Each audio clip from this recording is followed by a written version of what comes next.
My brother's rich girlfriend spent the whole dinner mocking my clothes, my job, and the way I talk while my wife squeezed my hand and whispered, "Don't." When she started bragging about her latest deal, I picked up my phone. What happened next ended three things at once. She called my accent quaint. That was the word she used. Quaint. The way you'd describe a roadside fruit stand you have no intention of stopping at. Tilting her wine glass toward me across my mother's dining table. Candlelight catching the red inside until it looked almost black. Smile arranged into the specific shape of a woman who has never once wondered whether the room wanted to hear from her. Very heartland, Victoria said. Eastern Kentucky, right? You don't hear that in serious rooms anymore. My family laughed. My mother first. Margaret Callahan never missed a cue when impressive money was speaking. My father gave a low chuckle. The kind that said, "We're all thinking it, she just said it." My brother Ryan grinned into his glass, proud of what he had brought home. The way you'd be proud of a car that turns heads in a parking lot. And my wife, Lauren, pressed my hand under the table. "Please," she whispered, lips barely moving. "Don't make a scene." 5 words, soft enough that nobody else caught them. Sharp enough that I felt each one separately, like fingers pressing a bruise that never quite healed. I looked down at my plate. Green beans laid out in a neat bundle beside pork so pale and perfect it looked painted. My mother's wedding china, the crystal glasses, the heavy silverware that made every meal feel like an audition. I had been auditioning for this family my whole life. I smiled. Victoria's smile widened, satisfied. She thought I had accepted my place at the table. She had no idea she was sitting at mine. Let me tell you who I was in that room before I tell you what I did in it. My name is Ethan Callahan. I'm 31 years old. In my family, I am introduced as our steady one. A phrase my mother delivers with a soft, apologetic smile, like she's explaining a load-bearing wall in an otherwise beautiful house. Ryan is introduced first, always. This is my oldest commercial real estate, brilliant with clients. Then the pivot toward me, the dimming of the lights. And this is Ethan, our steady one. Steady, in my family's language, means safe. Gray, the man who leaves before dessert because he has work in the morning. Ryan arrived everywhere in cologne and tailored navy, and a bright, weaponized charm that made rooms rearrange themselves around him. He knew developers, club presidents, men who said market cycle while holding bourbon. He could make ordering an appetizer look like closing a deal. I knew freight routing algorithms, database failover, contract compliance, and how to keep my hands steady when a server crashed at 2:40 a.m. And 38 employees were depending on the fix. But to my parents, I fixed computers. Fixing computers meant password resets, printer jams, reminding grown adults to turn it off and back on again. The truth was something they had never thought to ask about. 6 years before that dinner, I quit a corporate job that had been quietly sanding me down to a smooth, agreeable shape. I built a company called Routeline Systems from our kitchen table. Old hoodie, gas station coffee, a laptop with a cracked hinge that had to be opened with 2 hands. The idea was software that helped shipping companies move freight without drowning in spreadsheets and phone calls and gut feelings dressed up as 30 years of experience. The first version was genuinely ugly. The dashboard loaded like it was embarrassed. The color scheme looked like a county tax website. I cried over code I didn't understand, pitched investors who checked their phones before I'd finished sitting down, and once spent an entire Saturday answering customer support emails alone because I was the entire support department. 52 investors said no. The 53rd asked me one question no one in my family had ever thought to ask. What do you need to scale? I can still feel that room. Beige carpet, burnt coffee, rain streaking the window behind her. My own voice shaking as I answered, walking outside afterward and standing under the awning with my laptop pressed against my chest, laughing and wiping my eyes while delivery trucks hissed through puddles because something had finally cracked open in the right direction. Our first real client was a regional trucking company whose dispatcher cried on the phone, actual tears, because the software gave her Saturdays back. I printed that email and taped it inside my desk drawer, and on the bad nights, the nights the servers went sideways and the bank account went thin, I opened the drawer and read it again. Routeline grew quietly after that, then not so quietly. By the night, Victoria Prescott sat at my mother's table. My company had 38 employees, offices in 3 cities, over 200 freight and logistics clients, and acquisition discussions with Crestpoint Capital Partners that had been running for 5 months and valued us somewhere between $45 and $70 million. My family knew none of it. Lauren knew pieces. She knew I worked late. She knew I took calls I stepped outside for. She knew I had a business account and a lawyer named Sophia who called more often than most friends. She never asked for more than that. I had told myself that was respect. That Sunday dinner was when I understood it was something else entirely. Ryan called 3 days before to announce he was bringing someone. She's different, he said, breathless in the way he got about new acquisitions, private equity, Wharton international portfolios. Mom's already planning the wedding. I was standing in the bedroom staring at my gray blazer hanging on the closet door. My laptop sat open on the bed, screen glowing with an email from Crestpoint's acquisition team. Final team roster attached. I should have opened it then. Instead, I put on the same blazer I'd worn for the last 3 Sundays and drove to my parents' house like a man walking into a room where everyone thought they already knew the ending. My mother opened the door before we rang. Pearls, the important pearls. Her eyes did their scan before her smile arrived. Gray again, she said, patting my shoulder like a coat rack. How dependable. A tiny cut wrapped in tissue paper. I'd been unwrapping those my whole life. In the living room, Ryan rose from the sofa in a suit that cost more than my first server rack. Beside him stood Victoria Prescott. Beautiful in a packaged way. Blowout that didn't move. Cream silk. Jewelry that was quiet in the way only expensive things are quiet. A tan that's at either somewhere warm recently or money spent to look like it. Her handshake was cool and practiced. My mother took her coat personally, which she had never once done for Lauren. My father came in with scotch already poured and gave Victoria the warm double clasp of the hand he saved for people he considered consequential. Crestpoint Capital, my father said, like he was tasting something excellent. Ryan tells us you're with Crestpoint, among other things, Victoria said smoothly. The name moved through me like cold air under a door. Crestpoint had occupied 5 months of my life. I knew their managing director kept reading glasses pushed up into her hair and tapped her pen twice before making a point. I knew their junior analyst asked the sharpest questions in every meeting. I had sat in their conference rooms. I had argued with their legal team about escrow language. I did not know Victoria Prescott. I said nothing. I filed it. I watched. Dinner began with butternut soup. Victoria praised the seasoning. My mother practically glowed. Victoria spoke in the language of people who have learned that sounding large is easier than being substantial. Leverage, optimization, strategic repositioning, cross-sector synergies, words that landed impressively and meant nearly nothing. My father leaned forward. My mother refilled Victoria's wine before it was half empty. Ryan laughed at her jokes a beat before the punchline. Lauren tried once. My 4th graders are doing a bridge-building unit, she said. Some of them design trusses better than the example in the textbook. That's sweet, my mother said, already rotating back toward Victoria. Now, you were saying about your acquisition pipeline. Lauren's shoulders dropped half an inch. I felt the familiar anger stir somewhere low in my chest. Then Victoria turned to me. So, Ethan, she said, with the smile of a woman offering charity, tell me about your little computer world.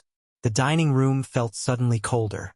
She explained my profession to me between bites of my mother's expensive pork loin.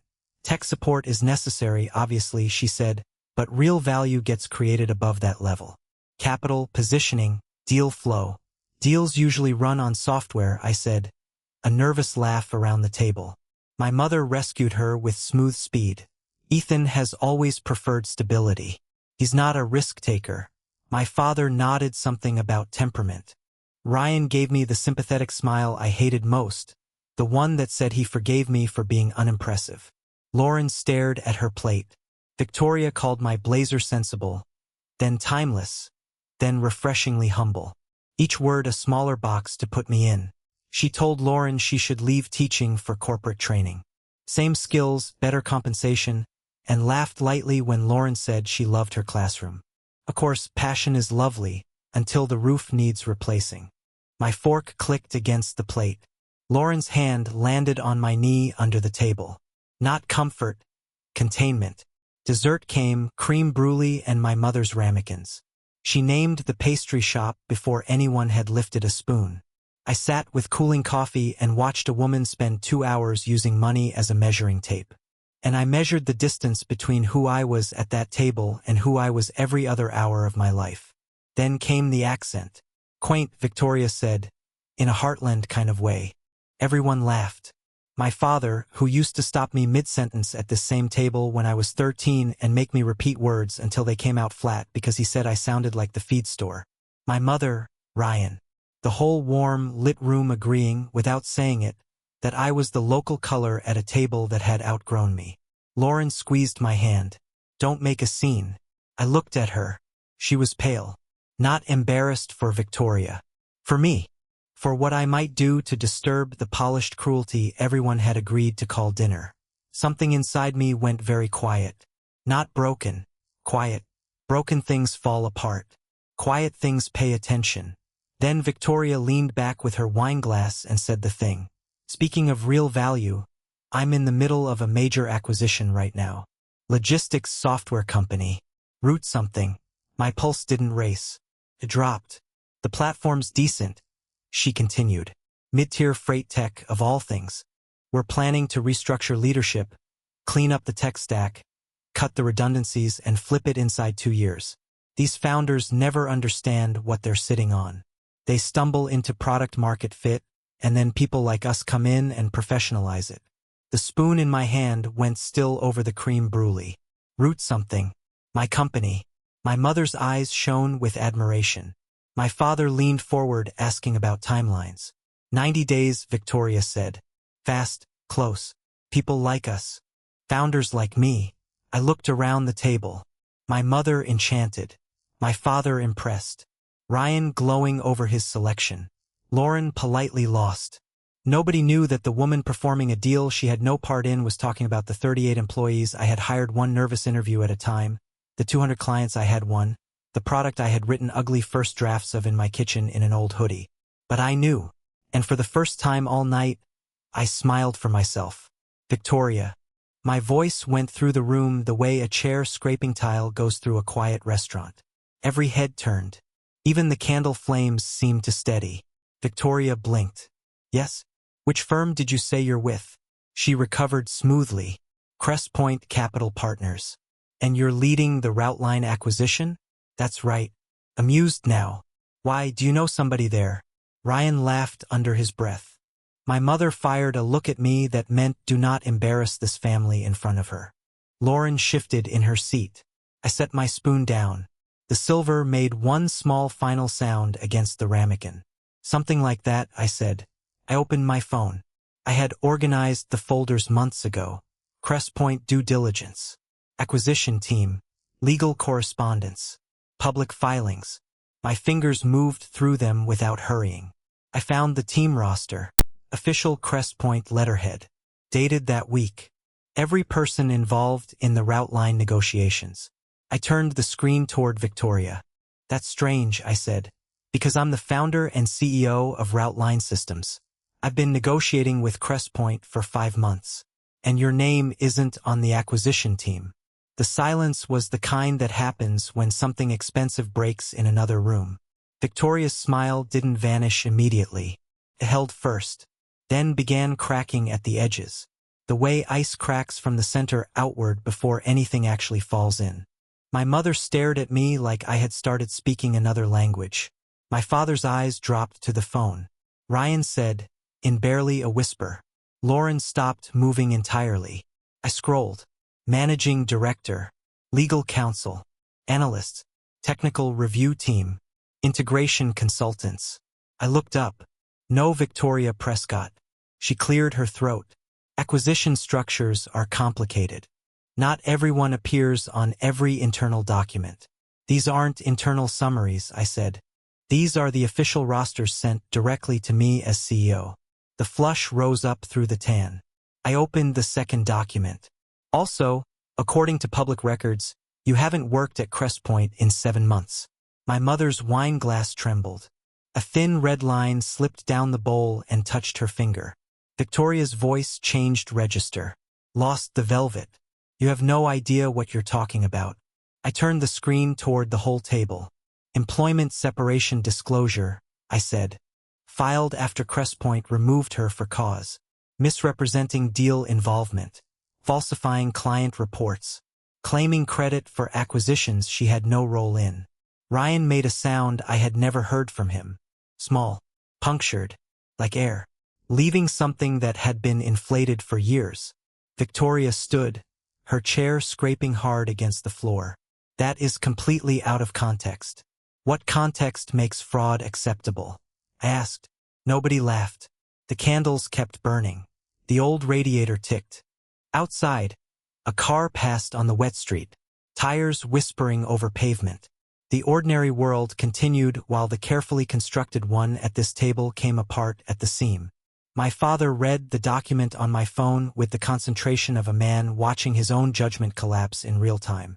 You said you were a managing director, Ryan whispered. You said you got promoted in the spring. Victoria reached for his arm. Ryan, babe, don't. He pulled back. Don't call me that. She turned to my parents then, desperate. Mrs. Callahan, I can explain. Ethan is clearly emotional.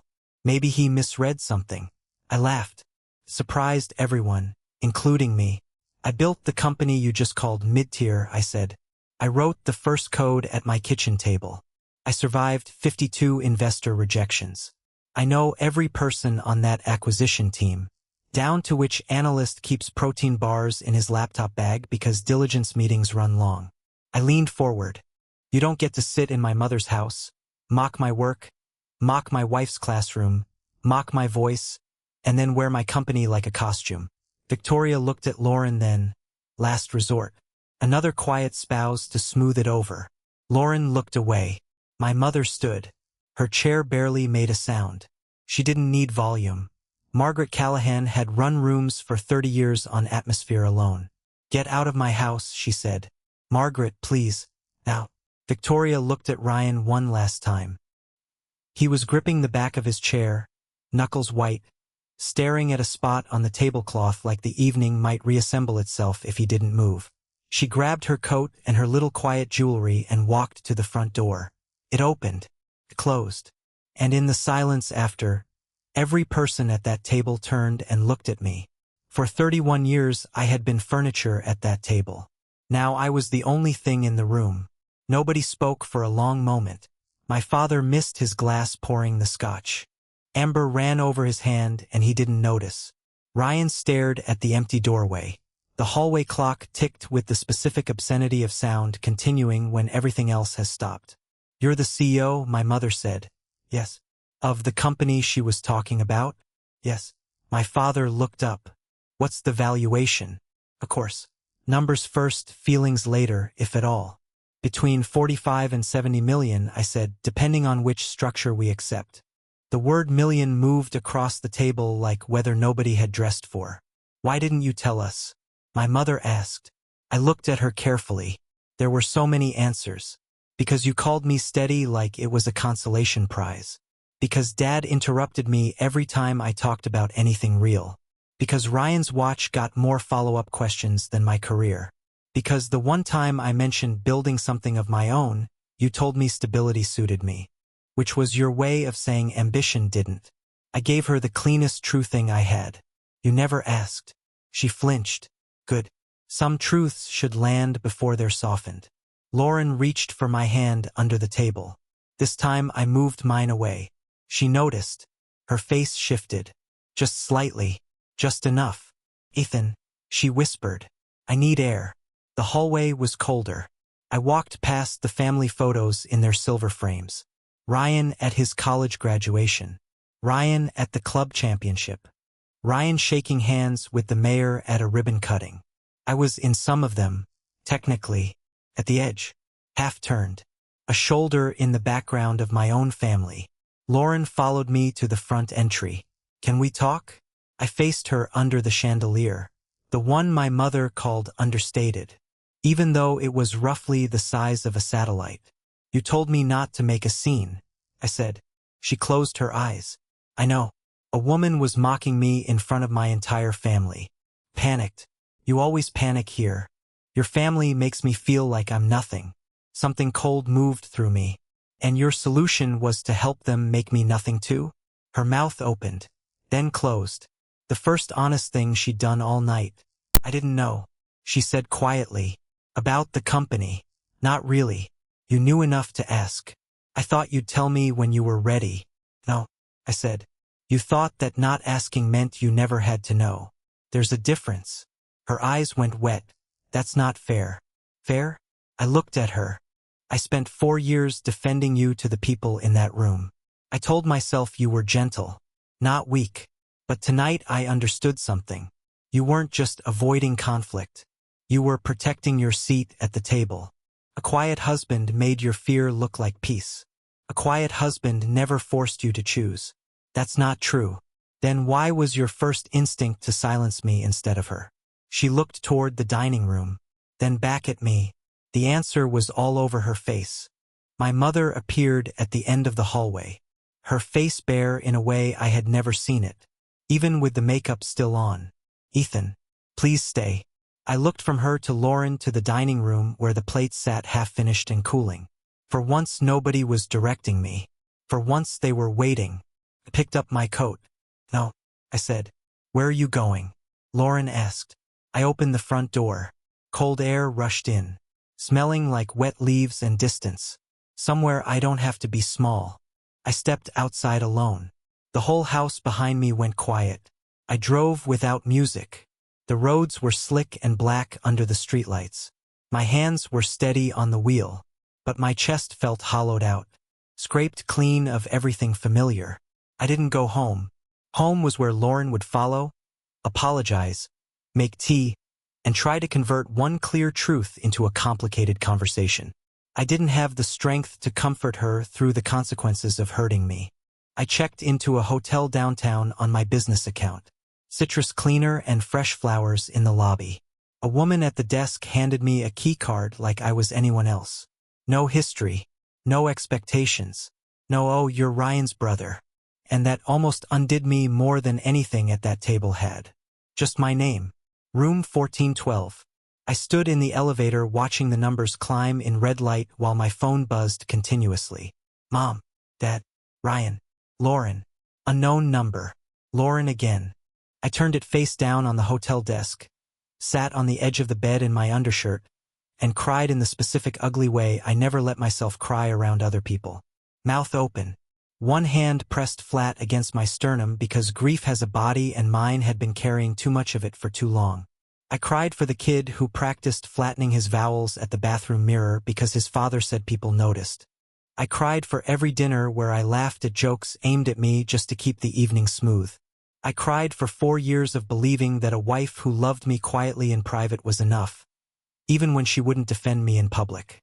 And somewhere under all of it, quieter than the rest, I cried because the version of tonight I had imagined for years, the one where my family finally saw me, had actually happened. And it hadn't felt like being seen. It had felt like being appraised. Around midnight I checked the phone. Lauren had sent 11 messages. I'm sorry. Please tell me where you are. I was wrong. I love you. We can fix this. That last one made me colder than the rain outside. She still thought this was a crack to seal, a scene to clean up. My mother's messages were shorter, building towards something. The last one said simply, I'm sorry. No decoration. No, I'm sorry you felt that way. No, I'm sorry dinner got tense. Just, I'm sorry. I looked at it for a long time and felt nothing unlock. Then at 6:04 a.m., Marcus called. Marcus Bennett is my co-founder. The only person who had been in the room for every crisis, every near miss, every night we almost quit. He never called before 7 unless something was on fire. You're trending, he said. I sat up. Someone had posted about the dinner. No video but enough detail. Quiet tech CEO exposes fraud girlfriend at family dinner. It was everywhere. She's already trying to spin it, Marcus said. And she's using Lauren's name. Victoria's statement wasn't official, but it was efficient. The kind of damage that doesn't need a press release, just the right finance gossip account and a screenshot from someone close to the family. The post said the dinner had been misunderstood, that I was emotionally unstable, and that my own wife had privately apologized for my behavior. My behavior. Lauren called before I could call her. I answered. Tell me you didn't talk to Victoria, I said. Silence. That was how I knew. She'd taken the call late that night, she said. She didn't know what Victoria wanted. Victoria was in tears. Lauren had only said that things got out of control. Out of control. Another soft phrase laid over a hard fact. Did you apologize for me? I said you'd been under a lot of pressure. I laughed once, without humor. Victoria had spent one evening mocking me. Lauren had spent 4 years asking me to absorb it. And when the truth finally cost someone else something, my wife's first instinct had been to soften the landing. For her, not for me. I want you moved out before I come back, I said. Ethan, please. I'm not doing this. I'm recognizing what's already been done. Her voice cracked. I love you. I know. But your love has always arrived after the damage. She was crying now. I could picture her at our kitchen table. Hair loose. Hand over her face. The kettle cooling untouched beside her. Once, that image would have pulled me back like a tide. Let me fix it, she said. You can start by telling the truth publicly. Post that you never apologized for my behavior because I did nothing wrong. Say Victoria lied. Say you failed your husband. Use plain words. Silence. Her terror of plain words. I thought so, I said, and hung up. By 9, I was in Marcus's office in yesterday's shoes and a spare jacket his assistant kept for emergencies. It smelled like dry cleaning and spearmint gum. Marcus slid coffee across the desk. You look like you won a war and haven't slept since. Accurate. Crestpoint called. They're concerned about the noise around the deal. Victoria created the fraud risk. Not me. I told them exactly that. And they want reassurance on leadership stability. I looked through the glass wall at our team moving through the open floor. Sadie at the front desk.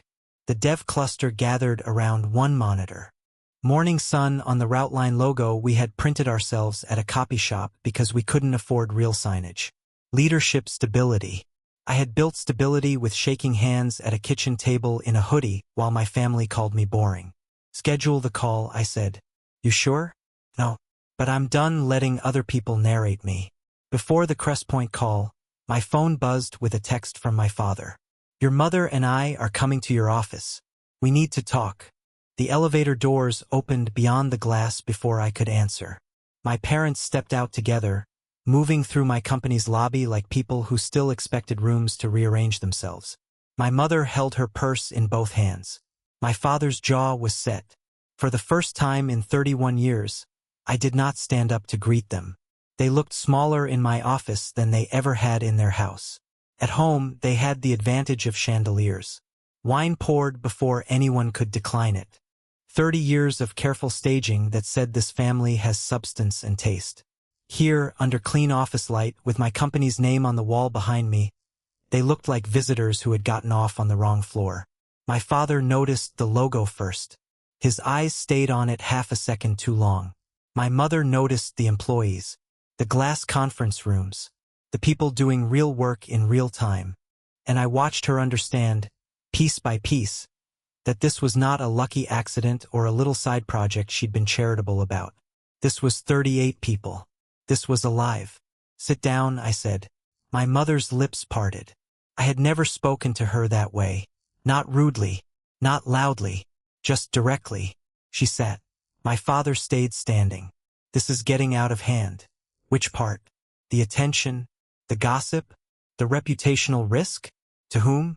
His jaw tightened. To everyone. Be specific. My mother put a hand on his sleeve. He exhaled through his nose. To the family, he said. There it was. Not my reputation. Not my company. Not the fact that a stranger had publicly smeared me and my own wife had helped her sand the edges off. The family. The old God. I have a Crestpoint call in 20 minutes, I said. So choose carefully.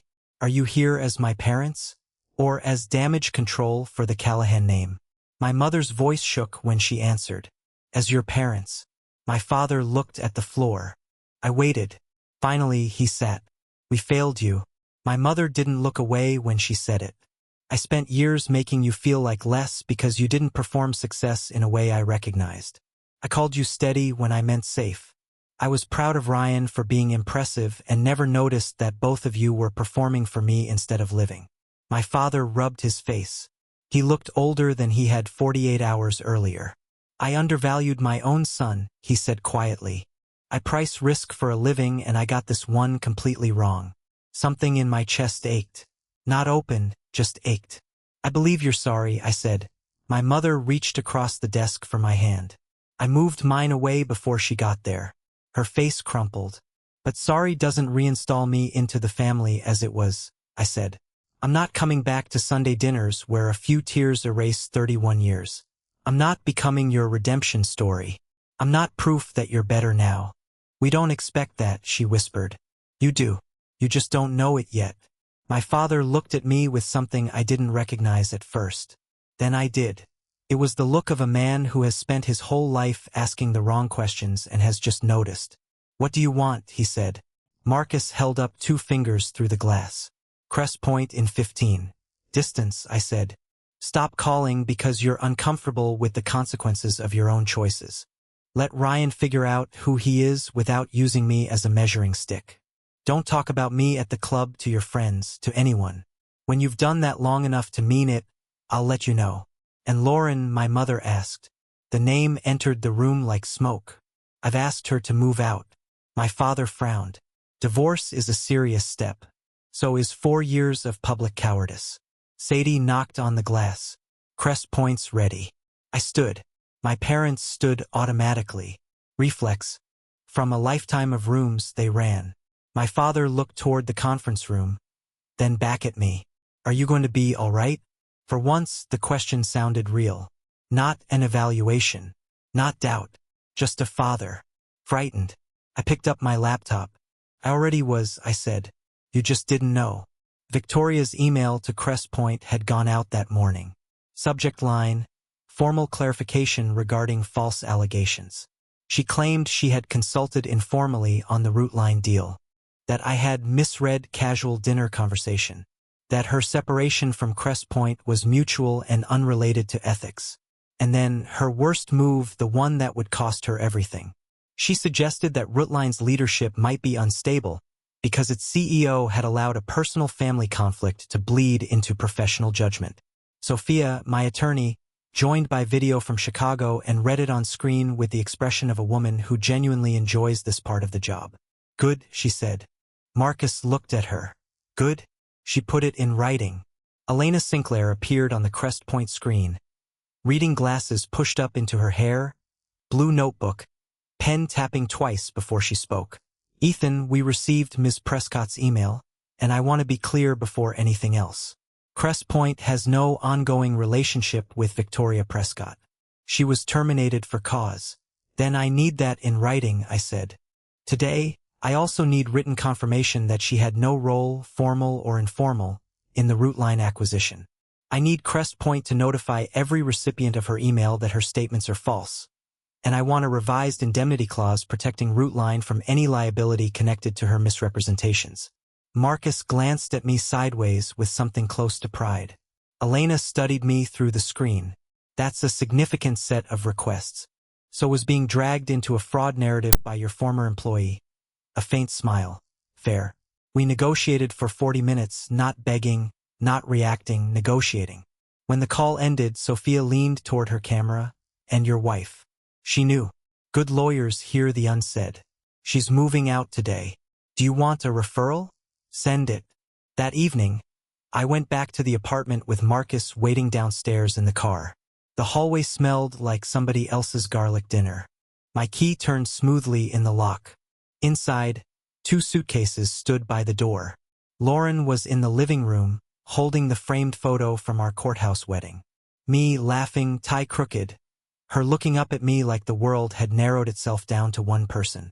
Grief hit me so hard I almost sat down on the floor. I posted, she said. I checked my phone.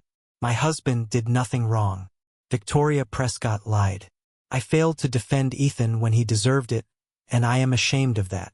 Thousands of likes already. Public. Specific. Exactly what I had asked for. Still late. Always late. I'll do counseling, she said. I'll stand up to your family. I'll never ask you to be quiet again. I looked around the apartment. The chipped mug.